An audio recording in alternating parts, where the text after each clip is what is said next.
Chapter 1. The Bertolini. The Signora had no business to do it, said Miss Bartlett. No business. At all.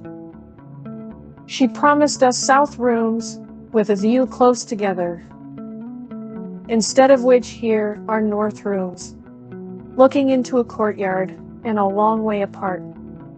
Oh, Lucy! And a cockney besides.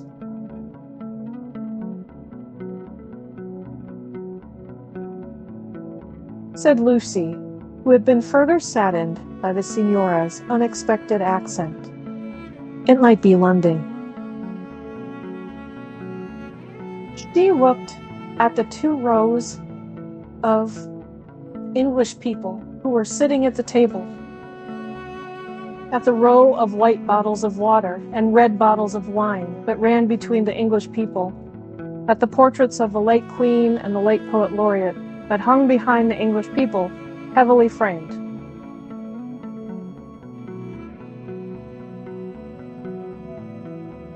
At the notice of the English church, that was the only other decoration of the wall. Charlotte, don't you feel, too, that we might be in London? I can hardly believe that all kinds of other things are just outside. I suppose it is one's being so tired.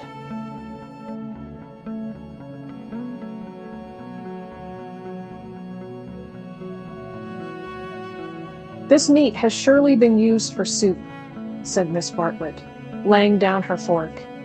I want so to see the Arno.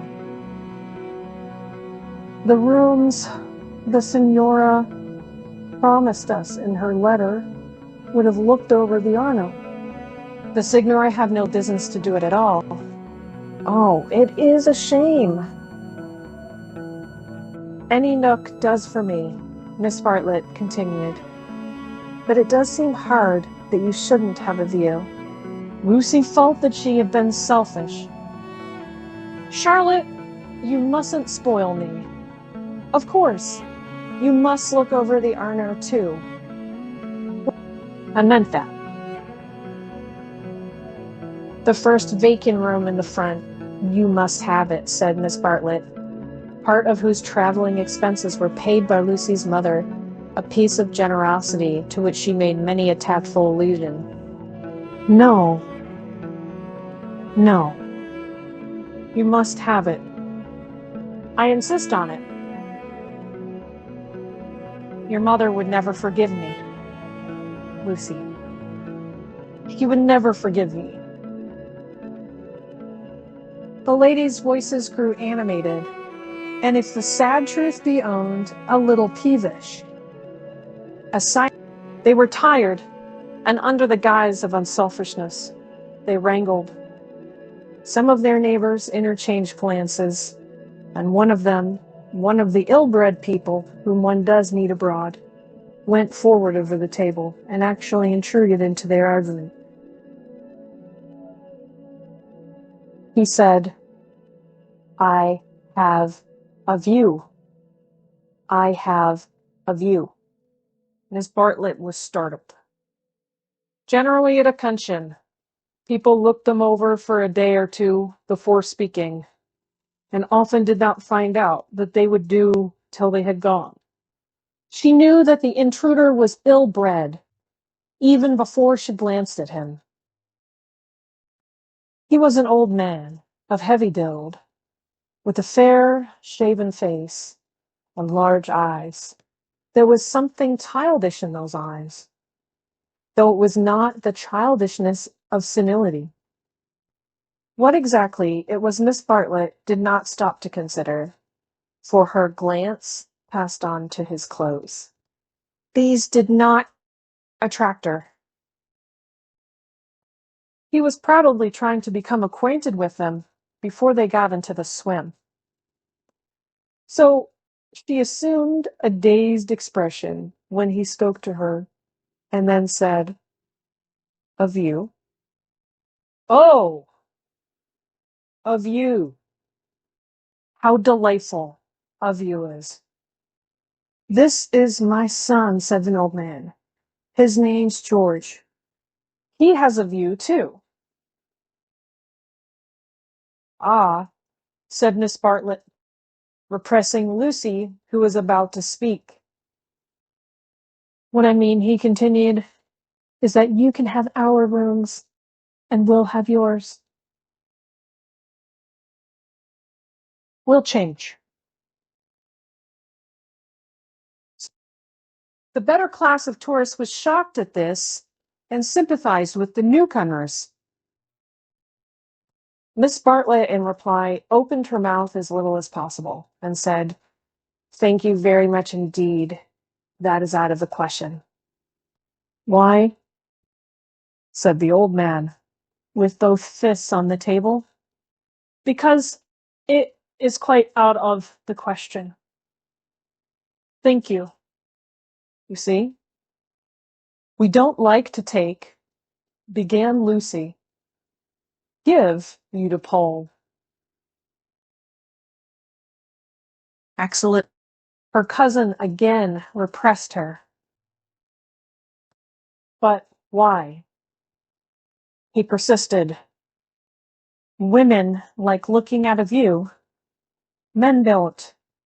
And he thumped with his fists like a naughty child and turned to his son, saying, "George, persuade them.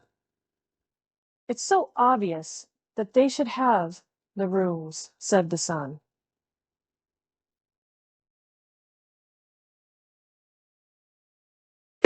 There's nothing else to say.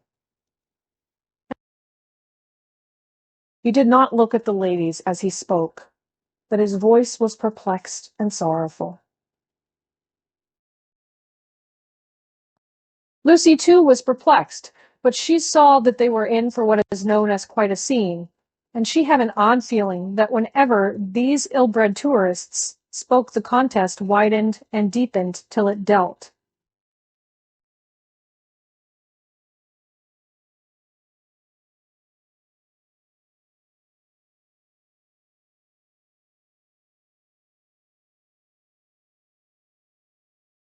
Now, the old man attacked Miss Bartlett almost violently.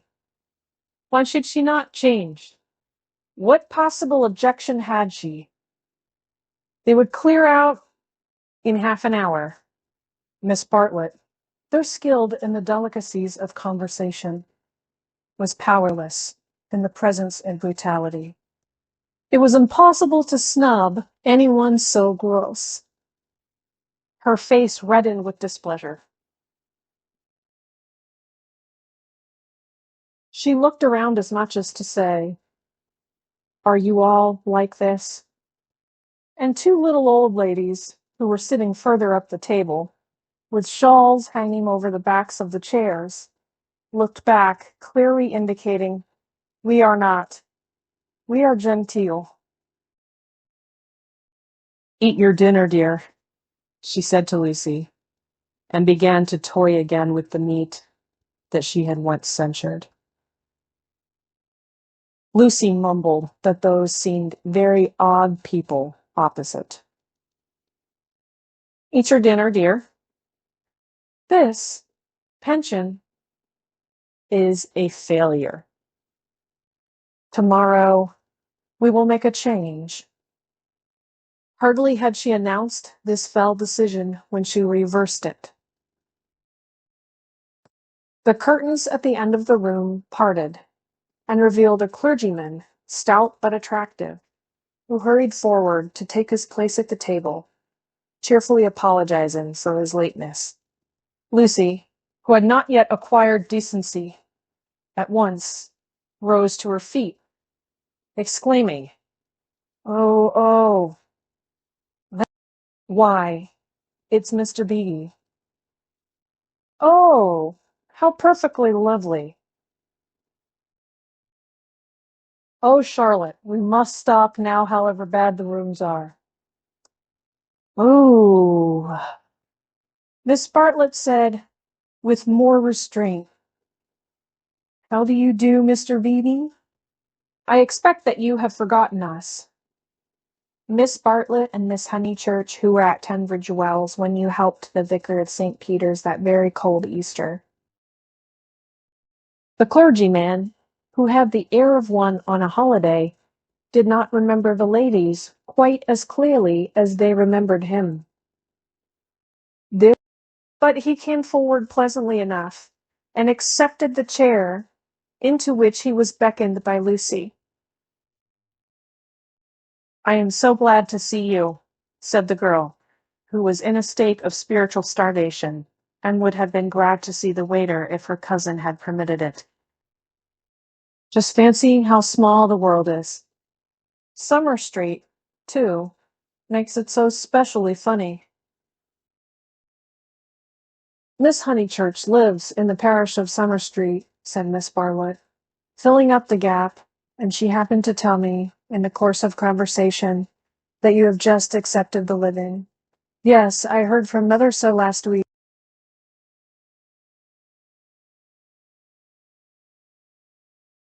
"She didn't know that I knew you at Tunbridge Wells, but I wrote back at once, and I said, 'Mr. Beebe is—'" "Quite right," said the clergyman. "Well, I move into the rectory at Summer Street next June. I'm lucky to be appointed to such a charming neighborhood." "Oh, how glad I am." "The name of our house is Windy Corner." Mr. Beebe bowed. "There is Mother and me, generally. And my brother, though it's not often we get him to—" "Sure. The church is rather far off, I mean. Lucy, dearest, let Mr. Beebe eat his dinner." "I am eating it, thank you, and enjoying it." He preferred to talk to Lucy, whose playing he remembered, rather than to Miss Bartlett, who probably remembered his sermons.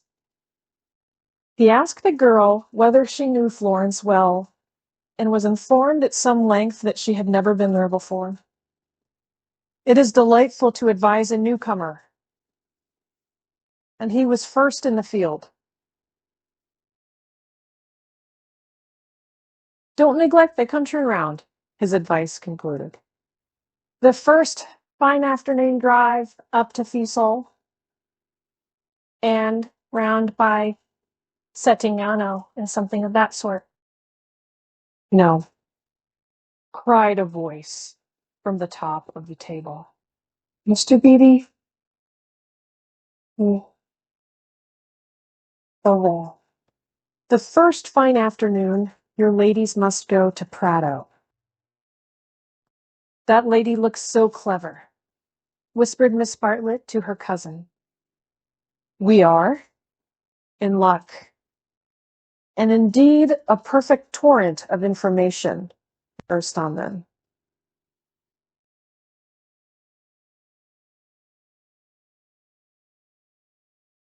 People told them what to see, when to see it, how to stop the electric trams, how to get rid of the beggars, how much to give for a vellum blotter, how much the place would grow upon them. The pension, Bertolini, had decided, almost enthusiastically, that they would do.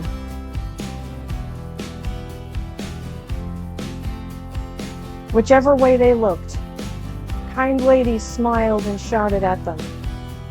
And above all, rose the voice of the clever lady, crying, "Bacio.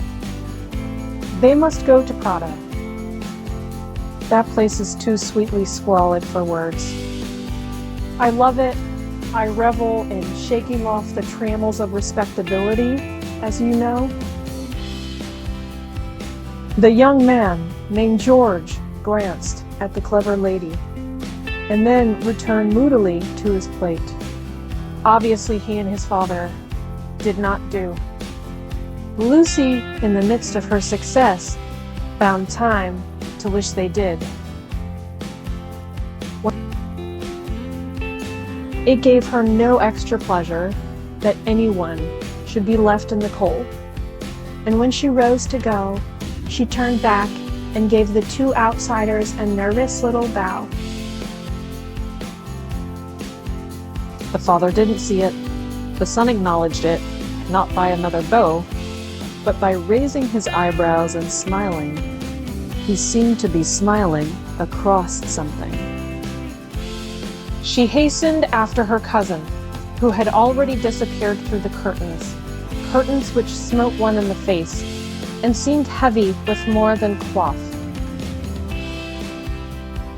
Beyond them stood the unreliable Signora, bowing good evening to her guests, and supported by Annery, her little boy, and Victoria, her daughter. It made a curious little scene, this attempt of the Cockney to convey the grace and geniality of the South. And even more curious was the drawing room, which attempted to rival the solid comfort of a Bloomsbury boarding house. Was this really Italy?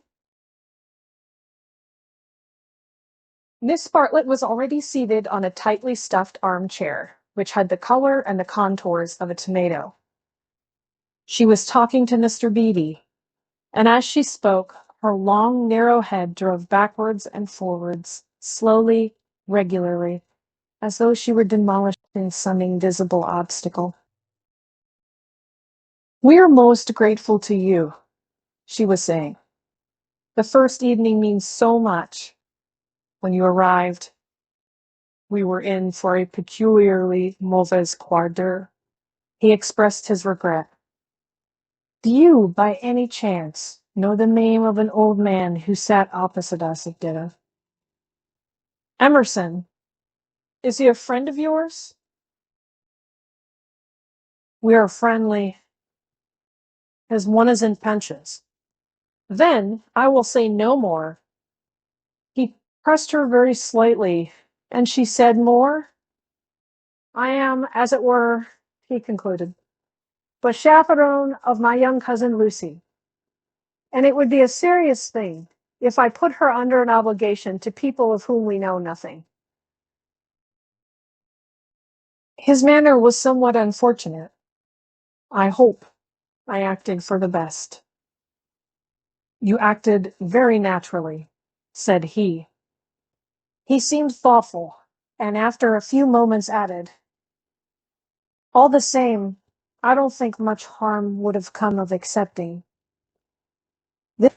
"No harm, of course, but we could not be under an obligation. He is rather a peculiar man." Again, he hesitated and then said gently, "I think he would not take advantage of your acceptance, nor expect you to show gratitude. He has the merit, if it is one, of saying exactly what he means. He has rooms he does not value, and he thinks you would value them. He no more thought of putting you under an obligation than he thought of being polite. It is so difficult, at least I find it difficult, to understand people who speak the truth." Lucy was pleased and said, "I was hoping that he was nice. I do so always hope that people will be nice. I think he is. Nice and tiresome. I differ from him on almost every point of any importance, and so, I expect, I may say I hope, you will differ. But his is a type one disagrees with, rather than deplores. When he first came here, he not unnaturally put people's backs up. He has no tact and no manners. I don't mean by that he has bad manners. And he will not keep his opinions to himself. We nearly complained about him to our depressing Signora, but I am glad to say we thought better of it." "Am I to conclude," said Miss Bartlett, "that he is a socialist?" Mr. Beebe accepted the convenient word, not without a slight twitching of the lips. "And presumably he's brought up his son to be a socialist, too. I hardly know George, for he hasn't learned to talk yet. He seems a nice creature, and I think he has brains. Of course, he has all his father's mannerisms, and it is quite possible that he, too, may be a socialist. Oh, you relieve me, said Miss Bartlett. So, you think I ought to have accepted their offer? You feel I've been narrow-minded and suspicious.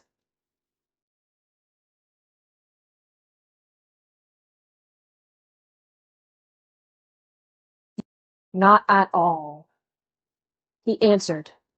I never suggested that. But ought I not to apologize, at all events, for my apparent rudeness? He replied with some irritation that it would be quite unnecessary, and got up from his seat to go to the smoking room. Was I a bore? Said Miss Bartlett, as soon as he had disappeared. Why didn't you talk, Lucy? He prefers young people, I'm sure.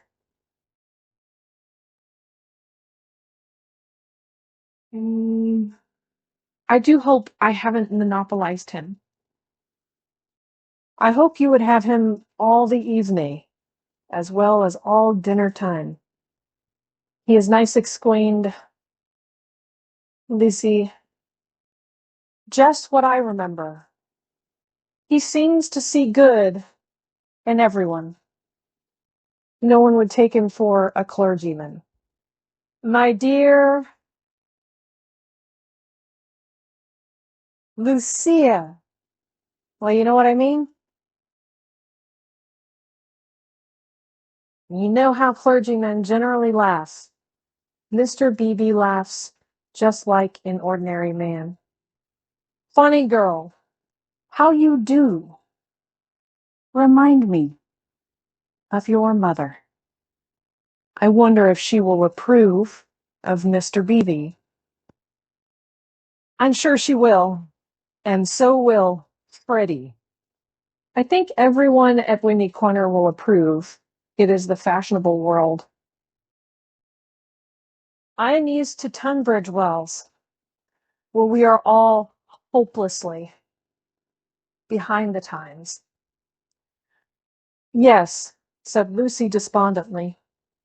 There was a haze of disapproval in the air, but whether the disapproval was of herself or of Mr. Beebe, or of the fashionable world at Windy Corner, or of the narrow world at Tunbridge Wells, she could not determine. She tried to locate it, but as usual, she blundered.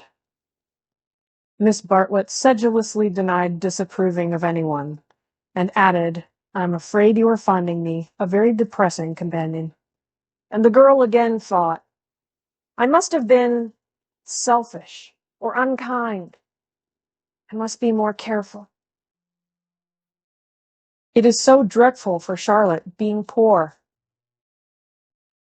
Fortunately, one of the little old ladies, who for some time had been smiling very benignly, now approached and asked if she might be allowed to sit where Mr. Beebe had sat.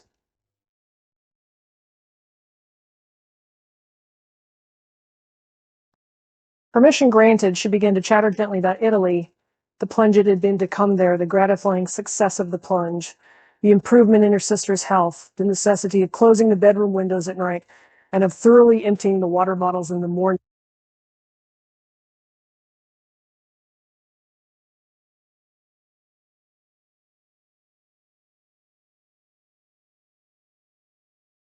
She handled her subjects agreeably, and they were, perhaps, more worthy of attention than the high discourse upon Guelphs and Ghibellines, which was proceeding tempestuously at the other end of the room.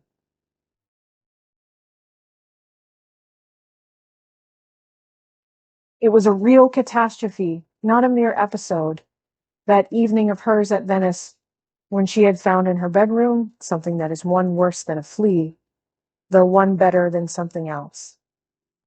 But here you are as safe as in England. Signora Bertolini is so English. Yet our rooms smell, said poor Lucy. We dread going to bed. A new look into the court. She's died. If only Mr. Emerson was more tactful. We were so sorry for you at dinner. I think he was meaning to be kind. Undoubtedly he was, said Miss Bartlett. Mr. Beatty has just been scolding me for my suspicious nature. Of course, I was holding back on my cousin's account. Of course, said the little old lady, and they murmured that one could not be too careful with a young girl. Lucy tried to look demure, but could not help feeling a great fool. No one was careful with her at home, or, at all events, she had not noticed it. A process about old Mr. Emerson. I hardly know. No, he is not tactful. Yet, have you ever noticed that there are people who do things which are most indelicate, and yet, at the same time, beautiful? Beautiful? Said Miss Bartlett, puzzled at the word. Are not beauty and delicacy the same? So one would have thought, said the other, helplessly. But things are so difficult, I sometimes think. She proceeded no further into things, for Mr. Beatty reappeared, looking extremely pleasant. Miss Bartlett, he cried, it's all right about the rooms. I'm so glad. Mr. Emerson was talking about it in the smoking room.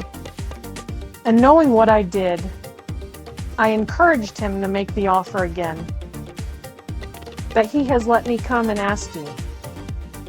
He would be so pleased. Oh, Charlotte, cried Lucy to her cousin.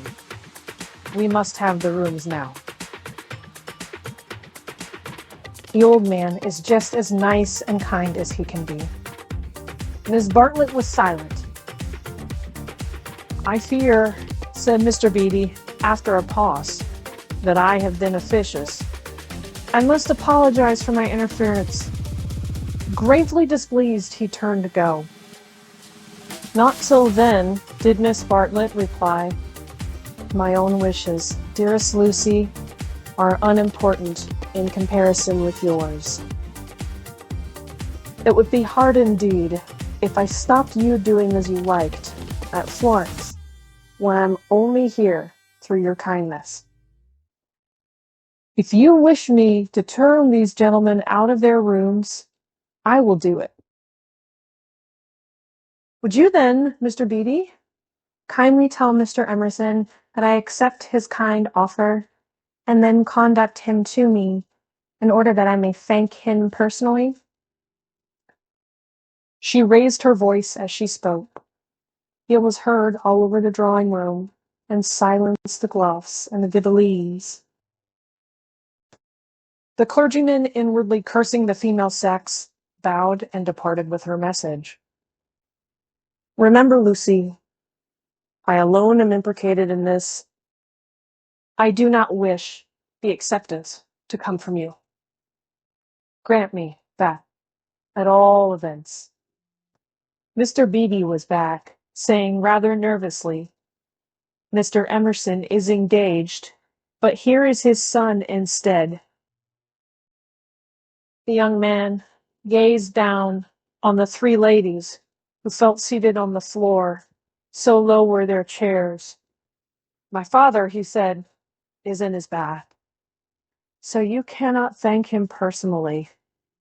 But any message given by you to me will be given by me to him as soon as he comes out. Miss Bartlett was unequal to the bath. All her barbed civilities came forth wrong end first.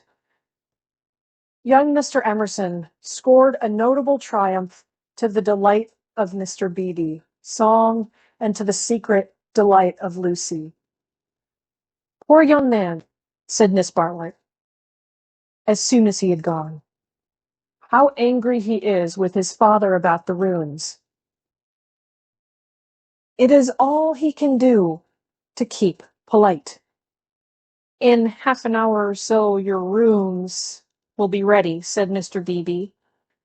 Then, looking rather thoughtfully at the two cousins, he retired to his own rooms to write up his philosophic diary. "Oh dear," breathed the little old lady, and shuddered, as if all the winds of heaven had entered the apartment. "Gentlemen sometimes do not realize." Her voice faded away, but Miss Bartlett seemed to understand, and a conversation developed, in which gentlemen who did not thoroughly realize played a principal part. Lucy, not realizing either, was reduced to literature. Taking up Baedeker's Handbook to Northern Italy, she committed to memory the most important dates of Florentine history, for she was determined to enjoy herself on the morrow. Thus the half-hour crept profitably away, and at last Miss Bartlett rose with a sigh, and said, "I think one might venture now." "No, Lucy, do not stir. I will superintend the move." "How you do everything," said Lucy. "Naturally, dear. It is my affair, but I would like to help you." "No, dear."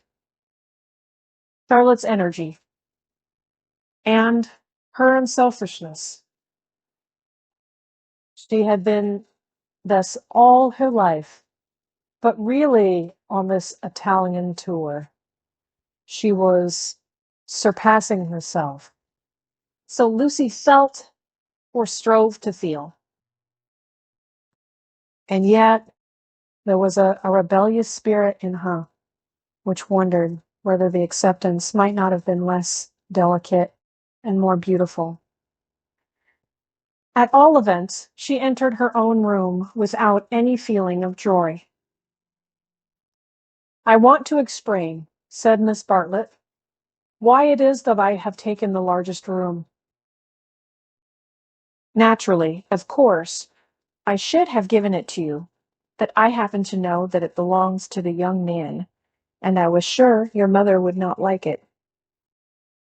Lucy was bewildered. "If you are to accept a favor, it is more suitable you should be under an obligation to his father than to him." "I'm a woman of the world in my small way, and I know where things lead to. However, Mr. Beebe is a guarantee of the sort that they will—" "Mother wouldn't mind, I'm sure," said Lucy, but again had the sense of larger and unsuspected issues. Miss Bartlett only sighed and enveloped her in a protecting embrace as she wished her good night. It gave Lucy the sensation of a fog, and when she reached her own room, she opened the window and breathed the clean night air, thinking of the kind's light, despite his time and sold.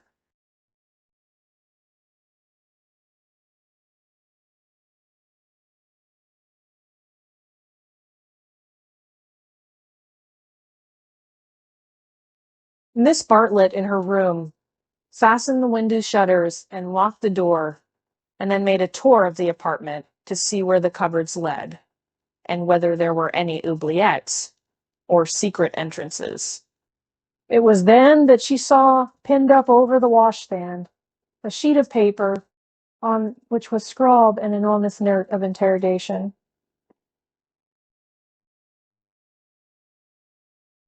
"Nothing more. What does it mean?" She thought, and she examined it, carefully by the light of a candle. Meaningless at first, it gradually became menacing, obnoxious, portentous with evil. She was seized with an impulse to destroy it, but fortunately remembered that she had no right to do so, since it must be the property of young Mr. Emerson. So she unpinned it carefully and put it between two pieces of blotting paper to keep it clean for him. Then she completed her inspection of the room, sighed heavily according to her habit, and went to bed. In Santa Croce, with no Baedeker, it was pleasant to wake up in Florence, to open the eyes upon a bright bare room, with a floor of red tiles which look clean through they are not.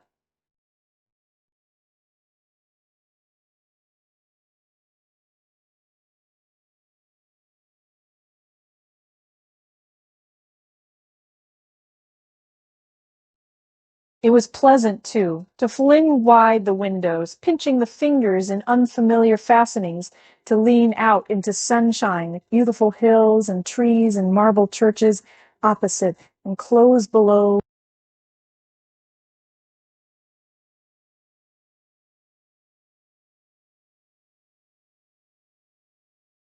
Over the rivermen were at work with spades and seeds on the sandy foreshore, and on the river was a boat, also diligently employed for some mysterious end. Now an electric tram came rushing underneath the window. No one was inside it, except one tourist, but its platforms were overflowing with Italians who preferred to stand. But children tried to hang on behind, and the conductor, with no malice, spat in their faces to make them let go. Then soldiers appeared, good-looking, undersized men, wearing each a knapsack covered with mangy fur, and a greatcoat which had been cut for some larger soldier. Beside them walked officers, looking foolish and fierce, and before them went little boys, turning somersaults in time with the band. The tram car became entangled in their ranks and moved on painfully, like a caterpillar in a swarm of ants. One of the little boys fell down, and some white billets came out of an archway. Indeed, if it had not been for the good advice of an old man who was selling nuts, the road might never have got clear.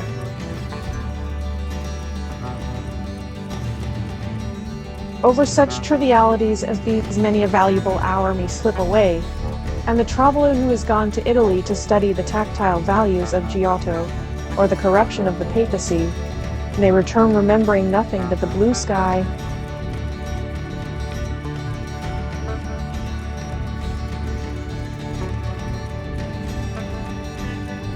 So it was as well that Miss Bartlett should tap and come in, and having commented on Lucy's leaving the door unlocked, and on her leaving out of the window before she was fully dressed, should urge her to hasten herself, or the best of the day would be gone.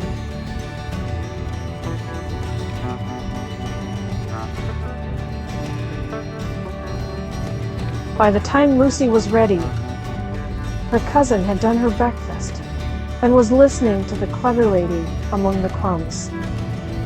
A conversation then ensued on not unfamiliar lines. Miss Bartlett was, after all, a wee bit tired, and thought they had better spend the morning settling in, unless Lucy would at all like to go out. Lucy would rather like to go out, as it was her first day in Florence, but, of course, she could go alone. Miss Bartlett could not allow this, and of course she would accompany Lucy everywhere. Oh, certainly not. Lucy would stop with her cousin. Oh, no. That would never do. Oh, yes. At this point, The clever lady broke in. If it is Mrs. Grundy who is troubling you, I do assure you that you can neglect the good person. Be in English. Miss Honeychurch will be perfectly safe. Italians understand. A dear friend of mine, Contessa Baroncelli, has 2 daughters, and when she cannot send a maid to school with them, she lets them go in sailor hats instead. Everyone takes them for English, you see, especially if their hair is strained tightly behind. Miss Bartlett was unconvinced by the safety of Contessa Baroncelli's daughters. She was determined to take Lucy herself, to have her head not be so very bad. The clever lady then said that she was going to spend a long morning in Santa Croce, and if Lucy would come too, she would be delighted. I will take you by a dear dirty back way, Miss Honeychurch, and if you bring me luck, we shall have an adventure. Lucy said that this was most kind, and at once opened the Baedeker to see where Santa Croce was. Toot, toot. Miss Lucy, I hope we shall soon emancipate you from Baedeker. He does but touch the surface of things. As to the true Italy, he does not even dream of it. The true Italy is only to be found by patient observation.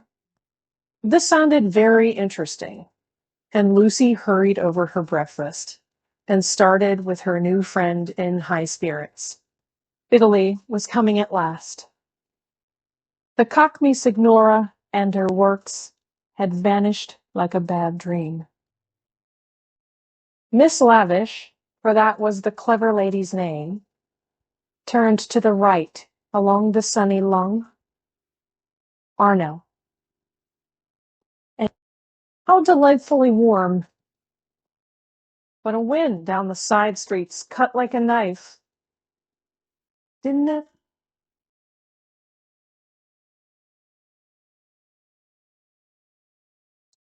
Ponte alle Grazie, reportingly, particularly interesting, and that's mentioned by Dante. San Miniato, beautiful as well as interesting. The crucifix that kissed a murderer. Miss Honeychurch would remember the story. The men on the river were fishing. Untrue, but then so is most information.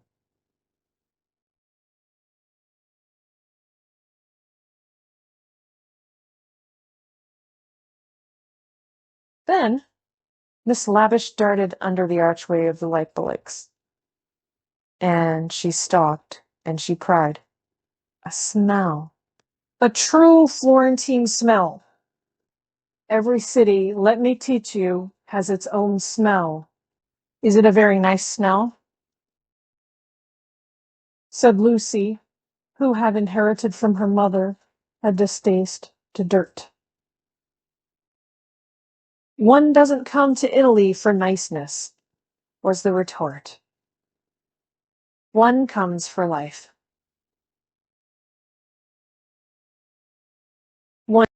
Buongiorno.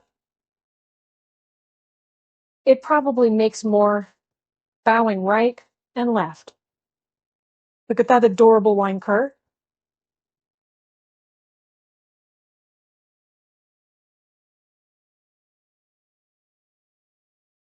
How the driver stares at us. Dear. Simple soul. So Miss Lavish proceeded through the streets of the city of Florence, short, fidgety, and playful as a kitten, though without a kitten's grace.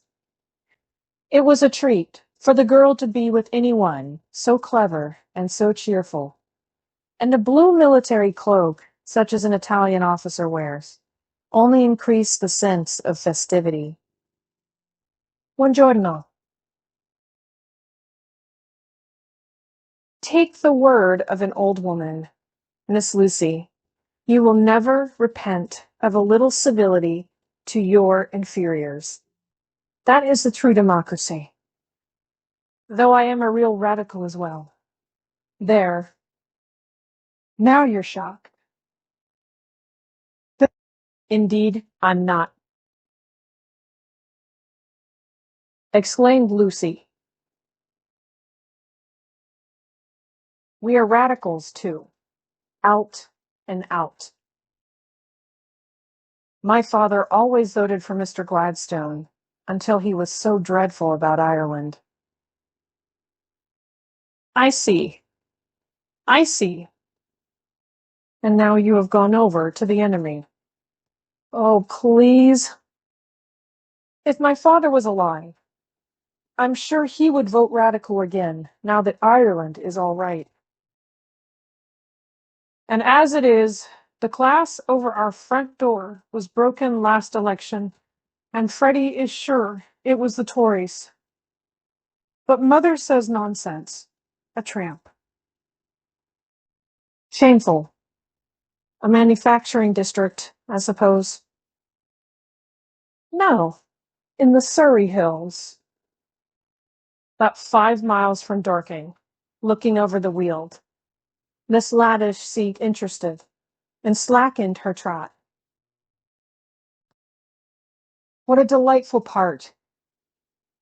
I know it so well. It is full of the very nicest people. Do you know Sir Harry Otway, a radical if ever there was? Very well indeed. And old Mrs. Butterworth, the philanthropist. Why, she rents a field of us. How funny. Miss Lavish looked at the narrow ribbon of sky and murmured, "Oh, you have property in Surrey." "Hardly any," said Lucy, fearful of being thought a snob. "Only 30 acres, just the garden, all downhill, and some fields." Miss Lavish was not disgusted, and said it was just the size of her aunt's Suffolk estate. Italy receded. They tried to remember the last name of Lady Louisa someone, who had taken a house near Summer Street the other year, but she had not liked it, which was odd of her. And just as Miss Lavish had got the name, she broke off and exclaimed, "Bless us. Bless us and save us." We blast away. Certainly, they had seemed a long time in reaching Santa Croce, the tower of which had been plainly visible from the landing window. But Miss Lavish had said so much about knowing her Florence by heart, that Lucy had followed her with no misgivings. Lost. Lost. My dear Miss Lucy, during our political diatribes, we have taken a wrong turning. How those horrid conservatives would jeer at us. What are we to do? 2 lone females in an unknown town. Now, this is what I call an adventure. Lucy, who wanted to see Santa Croce, suggested as a possible solution that they should ask the way there. Oh, but that is the word of a craven. And no, you are not to look at your Baedeker. Give it to me, I shan't let you carry it. We was simply drift. Accordingly, they drifted through a series of those gray-brown streets, neither commodious nor picturesque, in which the eastern quarter of the city abounds. Lucy soon lost interest in the discontent of Lady Louisa, and became discontented herself. The one ravishing moment Italy appeared, she stood in the square of the Annunziata and saw in the living terracotta those divine babies whom no cheap reproduction can ever stale. There they stood, with their shining limbs bursting from the garments of charity, and their strong white arms extended against circlets of heaven. Lucy thought she had never seen anything more beautiful. But Miss Lavish, with a shriek of dismay, dragged her forward, declaring that they were out of their path. The hour was approaching at which the continental breakfast begins, or rather ceases, to tell, and the ladies bought some hot chestnut paste out of a little shop, because it looked so typical. It tasted partly of the paper, in which it was wrapped, partly of hair oil, partly of the great unknown. But it gave him strength to drift into another piazza, large and dusty, on the farther side of which rose a black and white facade of surpassing ugliness. Miss Lavish spoke to it dramatically. It was Santa Croce. Adventure was over. Stop a minute. Let those two people go on, or I shall have to speak to them.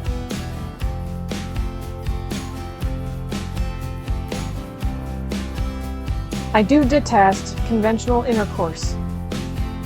Nasty. They are going into the church too. Ah, the British are abroad. We sat opposite them at dinner last night.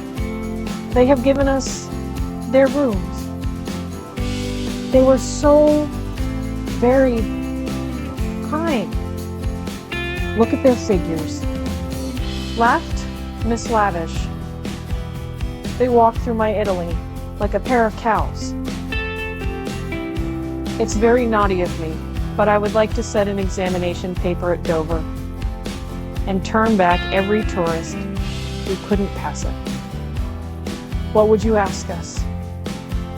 Miss Lavish laid her hand pleasantly on Lucy's arm, as if to suggest that she, at all events, would get full marks. In this exalted mood, they reached the steps of the great church and were about to enter it when Miss Lavish stopped, squeaked, flung up her arms, and cried, "There goes my local color box.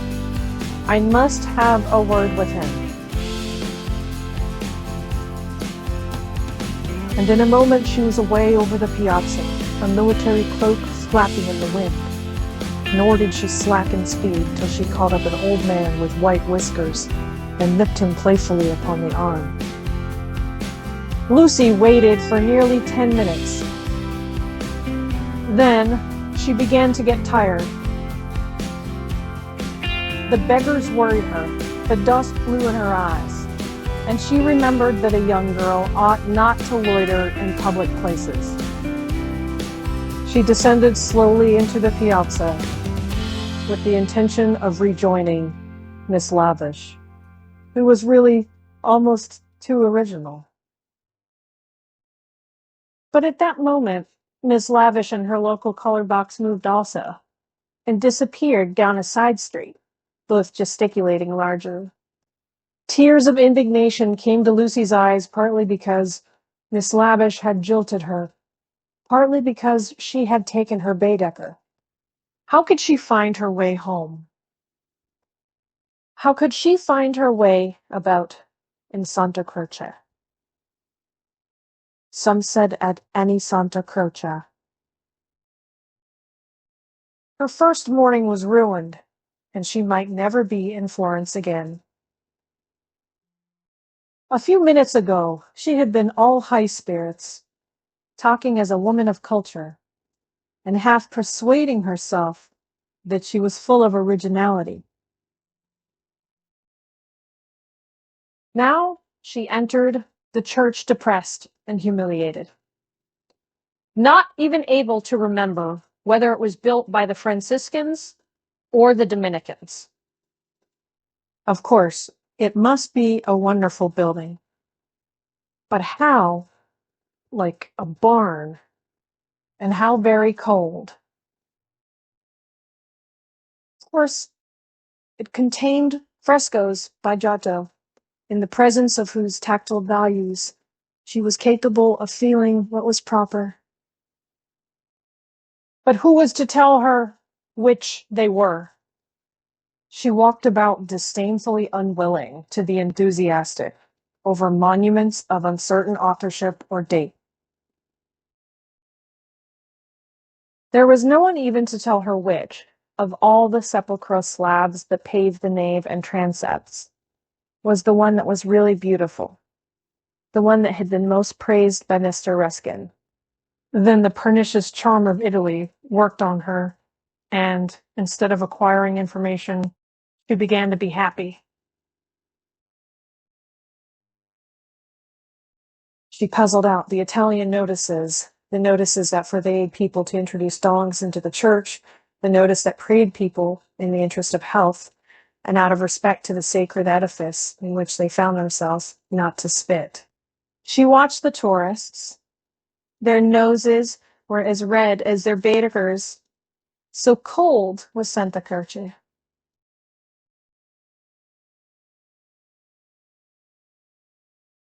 She beheld the horrible fate that overtook 3 Papist, 2 he-babies, and a she-baby, who began their career by sousing each other with the holy water, and then proceeded to the Machiavelli memorial, dripping but hallowed, advancing towards it very slowly and from immense distances. They touched the stone with their fingers, with their handkerchiefs, with their heads, and then retreated.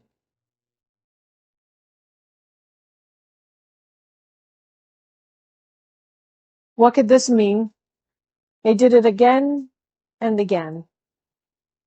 And thus he realized that they had mistaken Machiavelli for some saint, hoping to acquire virtue. Punishment followed quickly. The smallest he-baby stumbled over one of the sepulchral slabs so much admired by Mr. Ruskin, and entangled his feet in the features of a recumbent bishop. Protestant as she was, Lucy darted forward. She was too late. He fell heavily upon the prelate's upturned toes. "Hateful bishop!"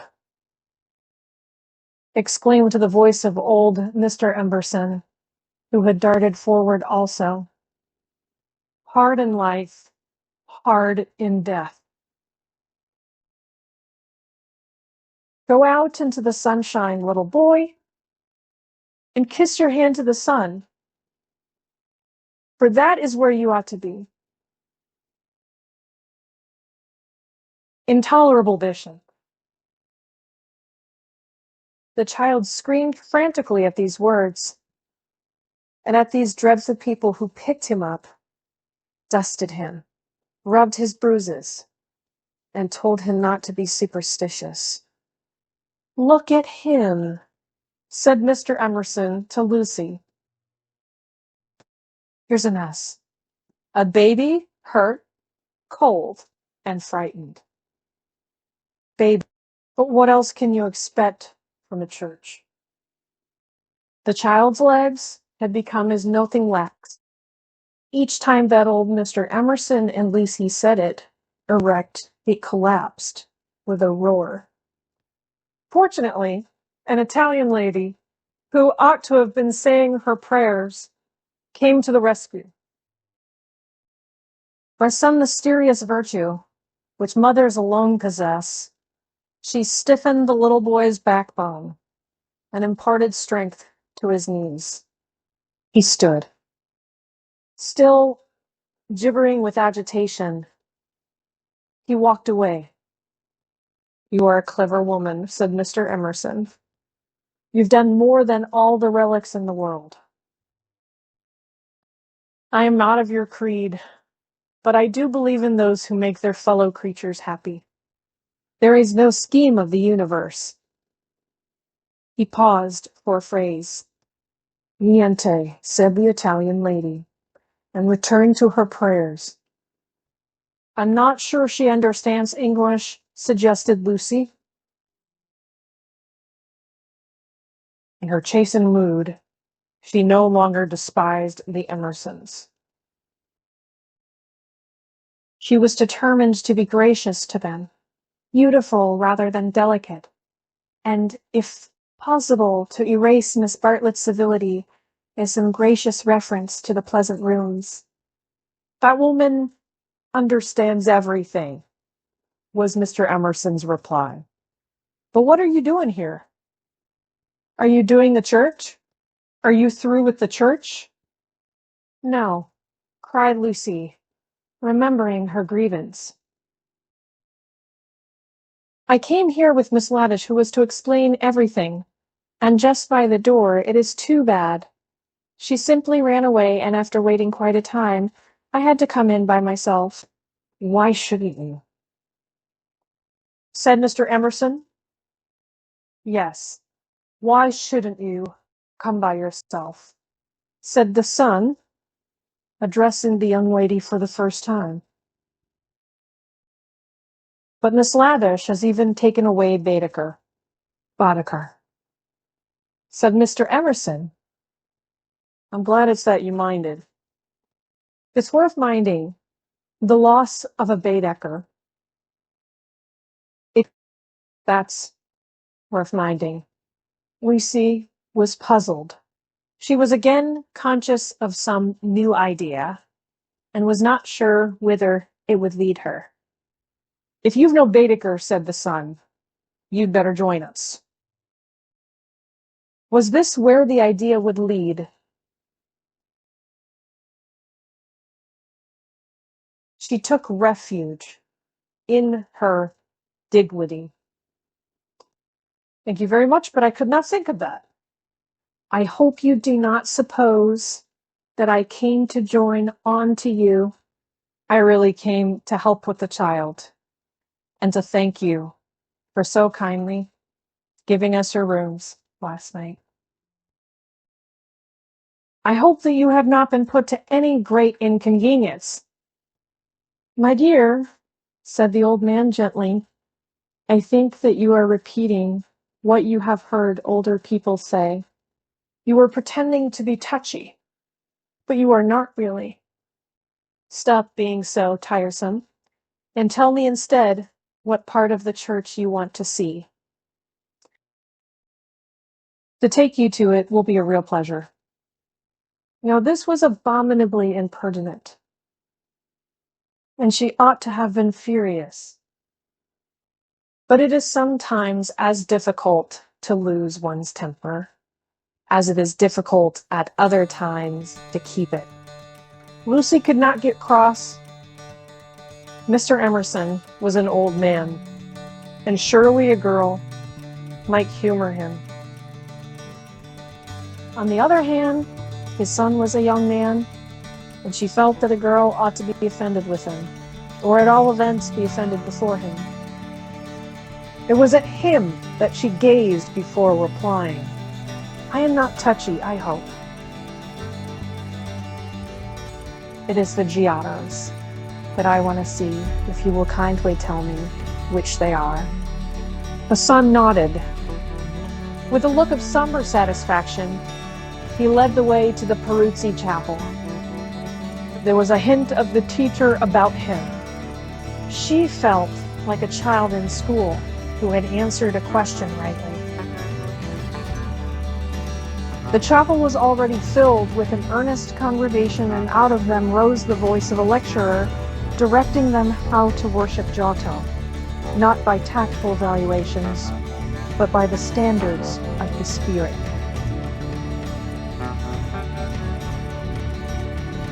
Remember, he was saying the facts about this church of Santa Croce, how it was built by faith in the full fervor of medievalism, before any taint of the Renaissance had appeared.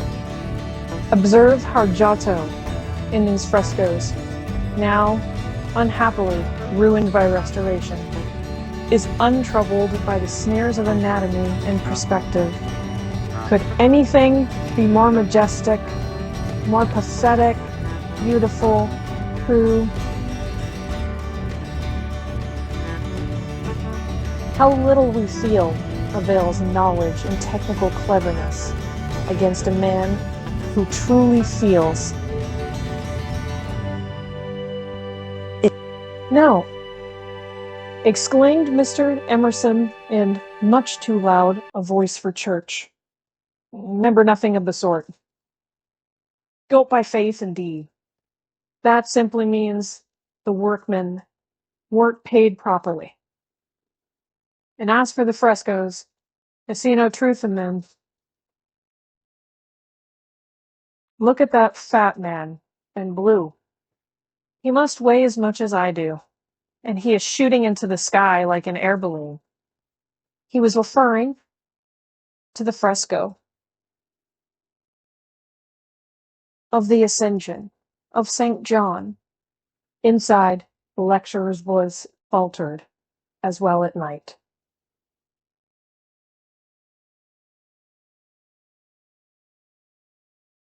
The audience shifted uneasily, and so did Lucy. She was sure that she ought not to be with these men, but they had cast a spell over her. They were so serious and so strange that she could not remember how to behave.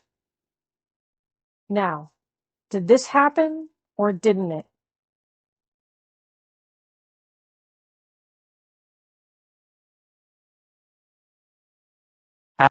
Yes or no?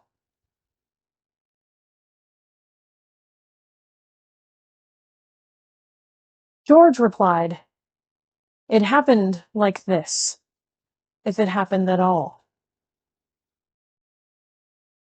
I would rather go up to heaven by myself than be pushed by cherubs.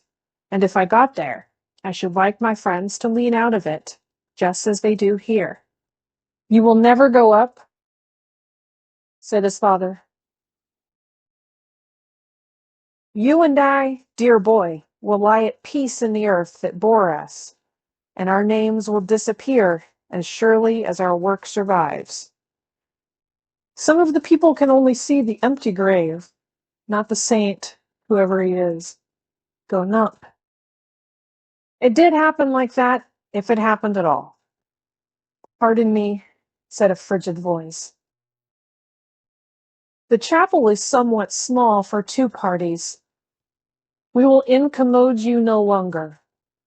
The lecturer was a clergyman, and his audience must be also his flock, for they held prayer books as well as guidebooks in their hands. They filed out of the chapel in silence. Amongst them were the two little old ladies of the pension Bertolini, Miss Teresa and Miss Catherine Allen. "Stop," cried Mr. Emerson. "There's plenty of room for us all." "Stop." The procession disappeared without a word. Soon the lecturer could be heard in the next chapel, describing the life of St. Francis. George, I do believe that clergyman is the Brixton curate. George went into the next chapel and returned, saying, "Perhaps he is. I don't remember." "Then I had better speak to him and remind him who I am." "It's that Mr. Eager? Why did he go? Did we talk too loud? How vexatious. I shall go and say, we are sorry. Hadn't I better? Then perhaps he will come back." "He will not come back," said George. But Mr. Emerson, contrite and unhappy, hurried away to apologize to the Reverend Cuthbert Eager. Lucy, apparently absorbed in Lunette, could hear the lecture again interrupted. The anxious, aggressive voice of the old man, the curt, injured replies of his opponent. The son, who took every little contretemps as if it were a tragedy, was listening also. My father has that effect on nearly everyone, he informed her. He will try to be kind. I hope we all try, said she, smiling nervously,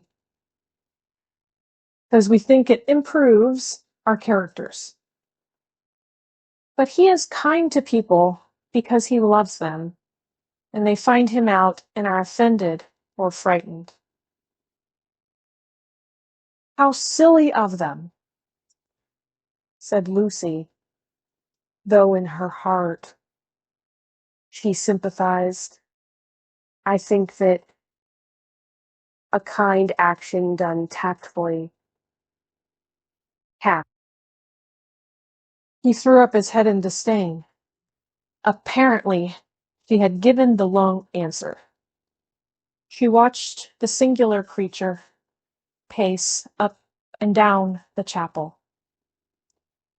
For a young man, his face was rugged and, until the shadows fell upon it, hard.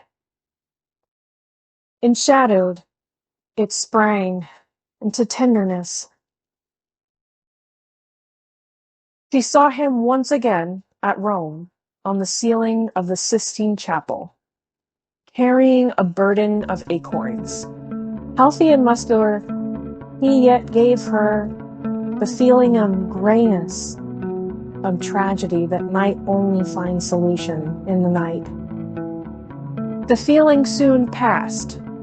It was unlike her to have entertained anything so subtle. Born of silence and of unknown emotion, it passed when Mr. Emerson returned, and she could re-enter the world of rapid talk, which was alone familiar to her. "Were you snubbed?" asked his son, tranquilly. But we have spoilt the pleasure of I don't know how many people. They won't come back. Full of innate sympathy, quickness to perceive good in others, vision of the brotherhood of man. Scraps of the lecture on St. Francis came floating round the partition wall. Then don't let us spoil yours. He continued to, have you looked at those saints? Yes, said Lucy. They are lovely. Do you know which is the tombstone that is praised in Ruskin? He did not know, and suggested that they should try to guess it. George, rather to her relief, refused to move, and she and the old man wandered not unpleasantly about Santa Croce, which, though it is like a barn, has harvested many beautiful things inside its walls. There were also beggars to avoid, and guides to dodge round the pillars, and an old lady with her dog, and here and there a priest modestly edging to his mass through the groups of tourists. But Mr. Emerson was only half interested. He watched the lecturer, whose success he believed he had impaired, and then he anxiously watched his son. Why will he look at that fresco? He said uneasily. I saw nothing in it. I like Giotto, she replied. It's so wonderful what they say about his tactile values. Though I like things like the Della Rabbia, baby's better. So you ought. A baby is worth a dozen saints, and my baby's worth the whole of paradise. And as far as I can see, he lives in hell. Lucy again felt that this did not do. In hell, he repeated. He's unhappy. Oh dear, said Lucy. How can he be unhappy when he is strong and alive? What more is one to give him? And think how he has been brought up, free from all the superstition and ignorance that led men to hate one another in the name of God. With such an education as that, I thought he was bound to grow up happy. She was no theologian, but she felt that here was a very foolish old man, as well as a very irreligious one. She also felt that her mother might not like her talking to that kind of person, and that Charlotte would object most strongly. What are we to do with him? He asked. He comes out for his holiday to Italy, and even behaves like that. Like the little child who ought to have been playing, and who hurt himself upon the tombstone. Eh? What did you say? Lucy had made no suggestion. Suddenly he said, "Now, don't be stupid over this. I don't require you to fall in love with my boy, but I do think you might try and understand him. You are nearer his age, and if you let yourself go, I am sure you are sensible. You might help me. He has known so few women, and you have the time. You stop here several weeks, I suppose. But let yourself go. You are inclined to get muddled, if I may judge from last night. Let yourself go. Pull out from the depths those thoughts that you do not understand, and spread them out in the sunlight, and know the meaning of them.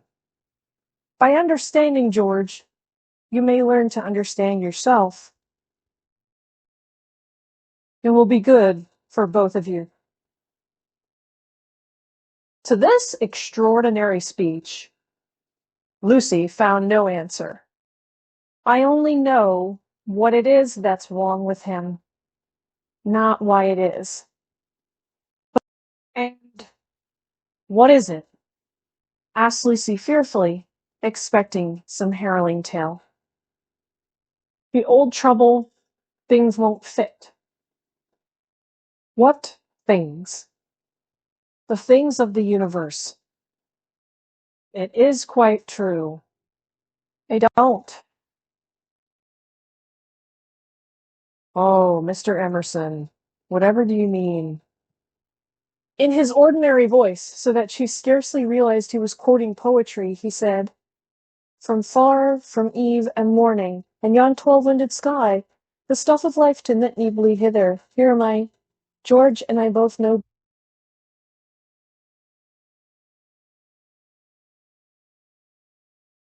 We know that we come from the winds, and that we shall return to them, that all life is perhaps a knot, a tangle, a blemish, in the eternal smoothness. But why should this make us unhappy? This, let us rather love one another, and work, and rejoice.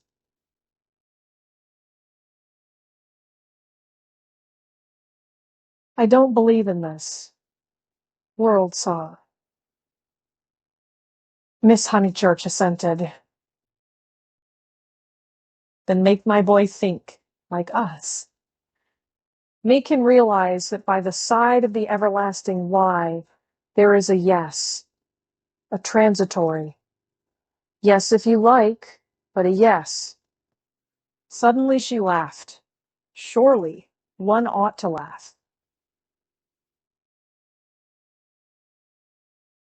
So, and a young man, melancholy because the universe wouldn't fit, because life was a tangle, or a wind, or a yes, or something.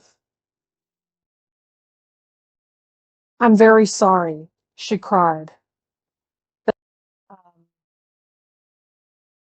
you think about me I'm feeling, but Then she became matronly. Oh, but your son wants employment. Has he no particular hobby? Why? I myself have worries, but I can generally forget them at the piano, and collecting stamps did no end of good for my brother. Perhaps Italy bores him. You ought to try the Alps or the lakes. The old man's face saddened, and he touched her gently with his hand. This did not alarm her. She thought that her advice had impressed him, and that he was thanking her for it. Indeed, he no longer alarmed her at all. He regarded him as a kind thing, but quite silly. Her feelings were as inflated spiritually as they had been an hour ago aesthetically, before she lost the deck. But dear George, now striding towards them over the tombstones, seemed both pitiable and absurd. He approached, his face in the shadow. He said, "Miss Bartlett." "Oh, good gracious me," and said Lucy, suddenly collapsing, and again seeing the whole of life in a new perspective. Where? Where? In the nave. I see. Those gossiping little Miss Allens must have.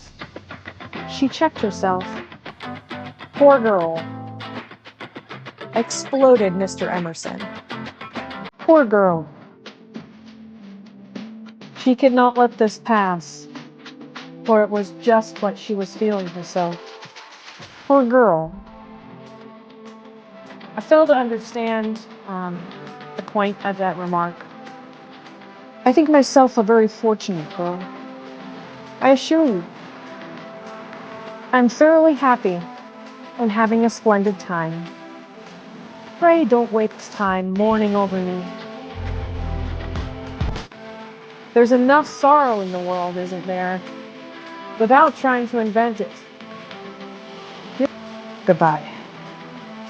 Thank you both so much for all your kindness. Yes, there does come my cousin. A delightful morning. Santa Croce is a wonderful church. She joined her cousin